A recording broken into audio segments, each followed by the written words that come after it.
Што е рецептот според вас за излез од оваа ситуација? Прво да не веруваме дека има брзи и едноставни решенија за комплексни проблеми кои се наталожени. Никаков зенит достигна во текот на претходната власт, односно во владењето на претходната власт, особено во периодот 2013-14, кога судството се наполни со прилично партиски лојален кадар.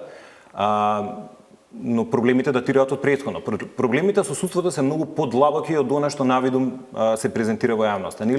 Има потреба секогаш да се поедноставуваат работите, но за жал работите не се толку едноставни. Не смееме да представуваме дека постојат едноставни брзи решенија. Дури ветингот нема да биде едноставен, далеку од тоа, ниту брз. Јас сметам дека ветингот на крај ќе има одредени други последици. Значи не е работата само да ги изчистите вие судиите, како ќе ги пополните после тоа. Ние имаме многу прецизни насоки од Европската комисија, особено од Франција, да апсолутно нема шанси ниту еден кандидат во судството да влезе надвор од процесот предвиден кој оди преку академијата. Така што тоа е подолготраен процес и вие мора да планирате неколку години однапред да го пополнувате судството, односно бројот на испразните места во судството.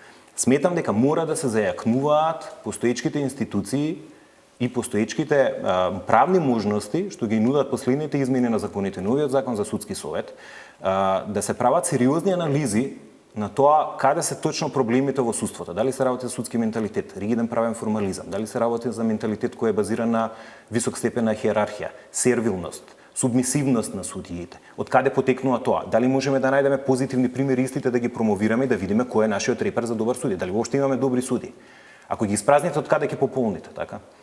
Јас од она што го знам, нивото на познавање и кај дел од кандидатите, иако голем број се пријавија на последниот избор за кандидати при академијата, кој се уште е во тек, не мислам дека е баш најсоодветен.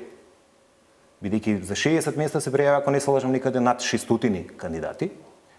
И ако погледнеме по резултатите, тоа се луѓе кои имаат проложено правосуден испит, имаат сериозно искуство со практицирање право. Некои елементарни работи видовме дека не се знаат исто така и на тие тестови. Така што мораме да внимаваме, мораме да имаме поширок контекст на работите, поширока перспектива за да превенираме последици. Инаку ветинг при избор апсолутно може да има дополнителен и тоа може да се направи преку законски интервенции. Другото ќе изискува секако и во секоја држава тоа изискувало сериозни уставни измени. И нашата уставна рамка исто така не дозволува туку така лесно спроведување на ветингот. Значи го имаме трајниот мандат на судиите, ги имаме прецизирано основите за престанок на судската функција, за разрешување на судската функција и кој тоа го прави. Сегашната поставеност е дека тоа го прави судскиот совет.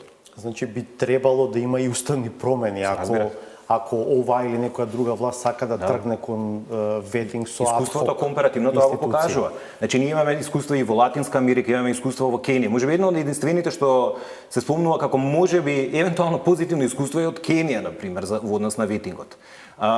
Секаде буквално изискувало тоа уставни измени. Но јас не знам што точно предвидуваат тие што го промовираат воопшто концептот на ветинг и тој пристап со прочистување и проверка на судството, така што однапред не можам да преюдицирам дали токму на тоа алудираат, али алудираат на нешто друго, бидејќи ние немаме слушнато конкретен предлог. Ние слушаме само дека треба ветинг. А што конкретно значи ветинг?